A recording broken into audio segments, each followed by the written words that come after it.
Morning students, कैसे हैं सब। उम्मीद है अच्छे होंगे और अच्छे ही रहना है और अपनी हेल्थ का पूरा ध्यान रखें। डिटरमिनेंट निकाला था विदाउट एक्सपेंडिंग। उसके बाद हमने क्या किया था, माइनर्स और कोफैक्टर। तो उम्मीद है कि वो टॉपिक आपको अच्छे से समझ में आ गए होंगे, प्रैक्टिस भी की होगी। तो अब आगे बढ़ते हैं। ट्रिक्स के अंदर हमारे पास अब आता है एडजॉइंट। ठीक है, एडजॉइंट के बारे में आज समझेंगे। और अगर आप एडजॉइंट निकाल लेंगे तो हम उसी का ही यूज़ करके इन्वर्स निकालेंगे, inverse of matrices. Inverse of matrices हम पीछे भी कर चुके हैं। उसमें हमने ट्रांसफॉर्मेशन जो मेथड था उससे हमने इन्वर्स ऑफ मैट्रिक्स निकाला था। लेकिन आज जो हम करेंगे, डिटरमिनेंट निकालेंगे।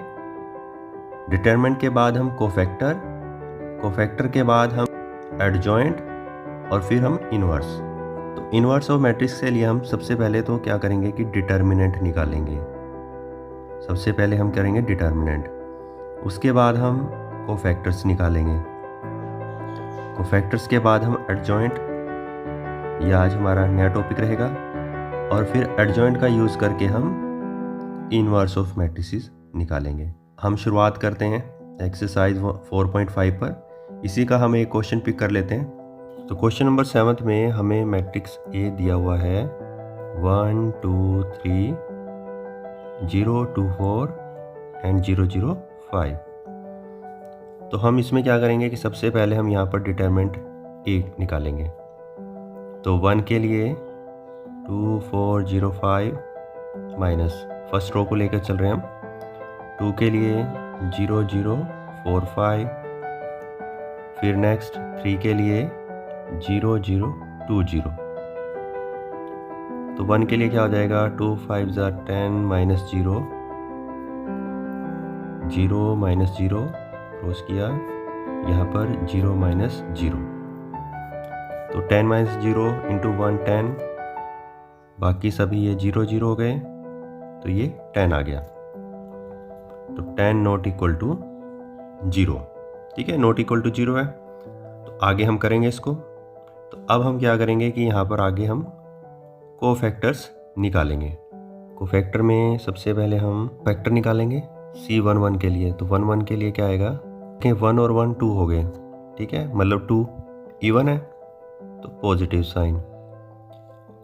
नेक्स्ट जो 1 2 है, ये क्या है, इनका टोटल 3 ओड, तो माइनस का साइन। 1 3 प्लस 2 1 के लिए माइनस, 2 2 के लिए प्लस, 2 3 के लिए माइनस, 3 1 के लिए प्लस, 3 2 के लिए माइनस, 3 3 के लिए प्लस। तो पहले ही हमने साइन लगा दिए भी। जिनका टोटल इवन है वो प्लस रहेगा, जिनका टोटल ऑड है वो माइनस रहेगा।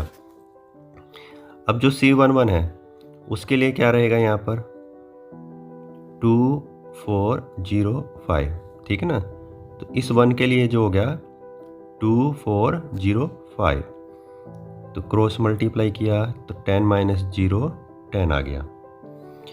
C12 के लिए ये रहा C12, इसके लिए क्या आएगा 0 0 4 5। तो यहाँ क्रॉस मल्टीप्लाई करेंगे तो 0 0 ओवरऑल 0 आ जाएगा। C13 के लिए, C13 के लिए 0 0 2 0। तो यहाँ भी क्रॉस मल्टीप्लाई करेंगे तो 0 आ जाएगा। तो C21 के लिए क्या आएगा 2 3 0 5। तो इसको सोल्व करते हैं। 5 2 था 10, 3 0 था 0। अब इस 2 के लिए, इस 2 के लिए क्या आएगा 1 3 0 5। 5 1 था 5, 3 इंटू 0 0, तो 5 ही आएगा। C23 के लिए ऊपर तो 1 2, नीचे 0 0। तो यहाँ भी क्रॉस मल्टीप्लाई होकर जो भी है माइनस करके 0 आ जाएगा। अब 3 1 है हमारे पास 0। तो इसके लिए क्या रहेगा 2 3 2 4। तो 2 4 ज़ा 8, 2 3 ज़ा 6, तो माइनस करके 2 आ गया। अब 3 2 के लिए 1 0 3 4। तो यहाँ पर इसको सोल्व करेंगे और 3 0 था 0, तो -4 आ गया। लास्ट बच गया हमारे पास 3 3। इसके लिए आएगा 1 2 0 2, 2 1 ज़ा 2, 2 0 ज़ा 0, तो 2 आ गया। तो ये हमने क्या किया कि कोफैक्टर्स निकाल लिए। ठीक है, सबसे पहले डिटरमिनेंट्स निकाला था, तो अब हमने कोफैक्टर्स निकाल लिए। अब कोफैक्टर के बाद हम क्या करेंगे कि एडजॉइंट निकालेंगे। एडजॉइंट, तो जो भी हमने कोफैक्टर निकाले थे उसको हमने मैट्रिक्स के अंदर लिख दिया। ठीक है, कैसे लिखेंगे? C11 C12 C13 जो भी आपने निकाला है, C21 C22 C23 और C31 C32 C33, तो ये सभी हमने इसके अंदर लिख दिए। तो जो भी आपने ये कोफैक्टर निकाले, अब हम इनका लेंगे ट्रांसपोज। तो ट्रांसपोज के लिए पहली रो पहला कॉलम, दूसरी रो दूसरा कॉलम और तीसरी रो जो है वो तीसरा कॉलम बन गया। तो ये हमने निकाल लिया एडजॉइंट है। ठीक है, तो जो कोफैक्टर निकाला था, कोफैक्टर को आपने मैट्रिक्स के अंदर लिख देना है और फिर उसका क्या ले लेंगे हम? ट्रांसपोज। अब लास्ट में आ जाएगा हमारा इन्वर्स। तो इन्वर्स का जो फॉर्मूला है वो आपको याद रखना है, adjoint A divided by determinant A. तो डिटर्मिनेंट ए निकाल चुके हैं 10 और एडजॉइंट ए भी निकाल चुके हैं, तो वो हम यहाँ लिख देते हैं 10 - 10 2 0 5 - 4 0 0 2। तो ये हमारा ए इन्वर्स हो गया। अब चाहें तो हम 10 को अंदर डिवाइड भी कर सकते हैं और ऐसा लिखना चाहें तो ऐसा भी लिख सकते हैं। तो ये हमारा आंसर आ गया। तो ये हमने आज जो सीखा, अभी ए इन्वर्स निकालना सीख लिया। पहले डिटर्मिनेंट, फिर कोफैक्टर, फिर एडजॉइंट, फिर उसका क्या लिया हमने? ट्रांसपोज, और फिर क्या आ गया? A inverse. ठीक है, अब इसमें हम एक एक्सरसाइज का क्वेश्चन करते हैं, क्वेश्चन नंबर 13। इसमें हमें एक ए मैट्रिक्स दिया हुआ है 3 1 - 1 2, और इसमें कहता है कि show that A² - 5A + 7I, मतलब आइडेंटिटी मैट्रिक्स 0, और हैंस फाइंड ए इन्वर्स। तो ये स्टेटमेंट हमें दी हुई है। ठीक है, तो करना क्या है? देखें, पहले तो ये जो आपका A² - 5A + 7I, आप इन सभी को क्या करेंगे? सोल्व करेंगे, और सोल्व करने के बाद जो लेफ्ट हैंड साइड है उसको राइट हैंड साइड के इक्वल ले आएंगे। तो सबसे पहले हम A² निकालते हैं, वो क्या होगा? A × A की वैल्यू है 3 1 - 1 2, 3 1 - 1 and 2। तो इनको मल्टीप्लाई करेंगे, पहली रो को पहले कॉलम के साथ, 9 - 1, first row second column 3 + 2, second row first column -3 - 2, second row second column. तो हमने इसको कर दिया। तो ये सोल्व करके आ गया 8 3 + 2 5 -3 - 2 -5 and 4 - 1 3। तो ये हमने A² निकाल लिया। अब हम लेफ्ट हैंड साइड को लेकर चलते हैं।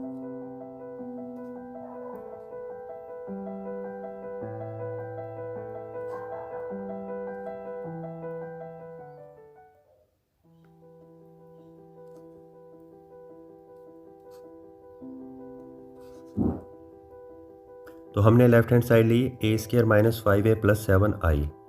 तो A² की वैल्यू हमने रख दी, A की वैल्यू भी रख दी, और I आइडेंटिटी मैट्रिक्स 2 × 2 का 1 0 0 1।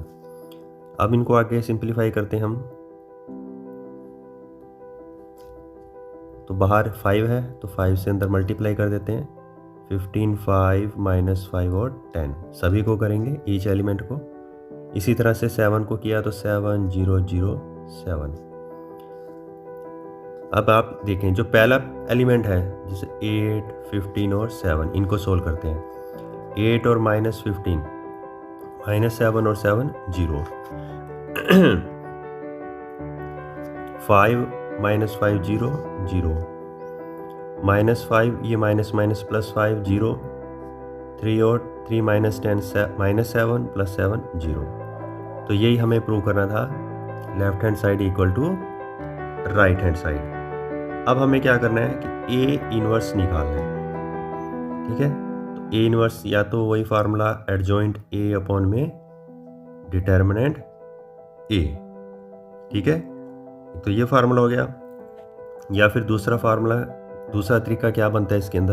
तो देखें हमें ये दिया हुआ है, तो हम क्या करते हैं कि 7i को तो यहीं रहने देते हैं और उधर 5a माइनस ए स्क्वायर ये दूसरी तरफ चले गए। अब मैं क्या करता हूँ कि दोनों तरफ मल्टीप्लाई बाय ए इनवर्स, तो इधर i के साथ ए इनवर्स मल्टीप्लाई कर दिया, उधर a के साथ ए इनवर्स और ए स्क्वायर के साथ भी ए इनवर्स। तो i के साथ ए इनवर्स करेंगे तो ये 7a इनवर्स हो जाएगा, क्योंकि आइडेंटिटी मैट्रिक्स को जिससे भी मल्टीप्लाई करो तो वही आ जाता है। और ए इनवर्स, ए इनवर्स किसके इक्वल होता है, आइडेंटिटी मैट्रिक्स के। और यहाँ पर a की 2 इंटू ए की -1, तो क्या बच जाएगा a। तो यहाँ से a इनवर्स जो है 7 उधर जाकर क्या हो जाएगा, डिवाइड हो जाएगा।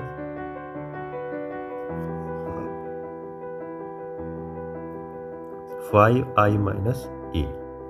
तो हम क्या करते हैं कि i की वैल्यू रखते हैं a की और बाद में हम 7 से डिवाइड कर देंगे। इक्वल टू 1/7 ब्रैकेट में 5i माइनस ए, तो ब्रैकेट में ही हम इसको सोल्व करेंगे। आइडेंटिटी मैट्रिक्स 1 0 0 1 और a की वैल्यू हमारे पास है 3 1 -1 2, तो 1/7 5 0 0 5 3 1 -1 2, तो ये हो जाएगा 5 -3 2 0 -1 -1 माइनस माइनस प्लस 1 5 -2 3। तो ये हमारे पास जो है ए इनवर्स की वैल्यू आ गई। 7 को अंदर डिवाइड करना चाहते हो तो 2/7 -1/7 1/7 और 3/7, तो ये वैल्यू आ गई ए इनवर्स की, ठीक है। तो मतलब हम क्या करेंगे कि जो आपको इक्वेशन दे रखी है उसको हम ए इनवर्स से मल्टीप्लाई कर देंगे, तो जो आई और ए इनवर्स है वो मिलकर क्या बना लेंगे, ए इनवर्स, और फिर जो भी आपकी इक्वेशन बनेगी उससे आप ए इनवर्स को निकाल सकते हैं। अब इसके अंदर कुछ प्रॉपर्टीज़ भी हैं जिनका एग्ज़ाम में आप यूज़ कर सकते हैं, कॉम्पिटिटिव एग्ज़ाम में यूज़ कर सकते हैं। एक तो जो a इंटू में एडजॉइंट ए को एडजॉइंट ए से अगर हम मल्टीप्लाई करें तो वो क्या होगा, डिटर्मिनेंट a इंटू आई, और या फिर हम एडजॉइंट ए को पहले लिख लेते हैं और ए को बाद में। दोबारा देखें, a इंटू एडजॉइंट ए को पहले लिखो या बाद में लिखो, ये किसके इक्वल होगा, डिटर्मिनेंट ए आई के इक्वल होगा, ठीक है। तो ये बहुत ही इंपॉर्टेंट है, इसको अच्छे से याद कर लें। इसको आप प्रूव भी कर सकते हैं, अगर आपके पास कोई भी मैट्रिक्स ए है तो आप इस प्रॉपर्टी को प्रूव भी कर सकते हैं। अब इनवर्स ऑफ ए मैट्रिक्स में इसमें एक होता है नॉन सिंगुलर मैट्रिक्स और दूसरा होता है सिंगुलर मैट्रिक्स, ठीक है। तो नॉन सिंगुलर में क्या होता है कि जो डिटर्मिनेंट ए होता है वो नॉट इक्वल टू 0 होता है, और सिंगुलर में क्या होता है कि जो डिटर्मिनेंट ए है वो इक्वल टू 0 होता है। अब इसमें एक थ्योरम आती है, ए स्क्वायर मैट्रिक्स इज इनवर्जिबल, ठीक है ना, मतलब इनवर्स होगा इफ ओनली इफ, कब होगा, अगर वो नॉन सिंगुलर है। नॉन सिंगुलर का मतलब determinant A not equal to 0। तो इसके अंदर क्या होता है कि ए इनवर्स क्या हो जाएगा आपका, एडजॉइंट ए अपॉन में डिटर्मिनेंट ए, ठीक है। और ये चीज़ हमने पीछे प्रूव की है, मतलब पीछे हमने इस फॉर्मूले से क्वेश्चंस को सोल्व किया है, ठीक है। तो मतलब ये तभी होगा जब A determinant not equal to 0 होगा, तभी ए इनवर्स निकाल सकते हैं। अब इसमें कुछ प्रॉपर्टीज़ हैं। पहली, अगर आप ए का ट्रांसपोज लो और फिर उसका इनवर्स, तो वो इनवर्स के ट्रांसपोज के इक्वल होगा, ठीक है। और ये कब होंगे, जब उसका इन्वर्टिबल होगा, ठीक है, जब मैट्रिक्स क्या होगा आपका इन्वर्टिबल होगा। ऐसे ही अगर हम कहें कि ए बी मल्टीप्लिकेशन का जो इन्वर्स है वो क्या होगा, इन्वर्स बी इन्वर्स ए। ठीक है। नेक्स्ट जो डिटरमिनेंट है एडजॉइंट ए का, वो डिटरमिनेंट ए के पावर n-1 के इक्वल होगा। बहुत ही इंपॉर्टेंट प्रॉपर्टी है ये। Determinant of adjoint A equal to determinant A की पावर n-1 और एडजॉइंट ऑफ एडजॉइंट ए ये किसके इक्वल होगा, डिटरमिनेंट ए की पावर n-2 इंटू ए के। ठीक है ना, ये MCQ में क्वेश्चंस आ जाते हैं तो उनमें हम इसका यूज़ कर सकते हैं। फिफ्थ आता है एडजॉइंट ए का इनवर्स, तो वो क्या होगा, 1 में डिटरमिनेंट ए इंटू में ए। ठीक है, ये सभी जो है बहुत ही इंपॉर्टेंट है।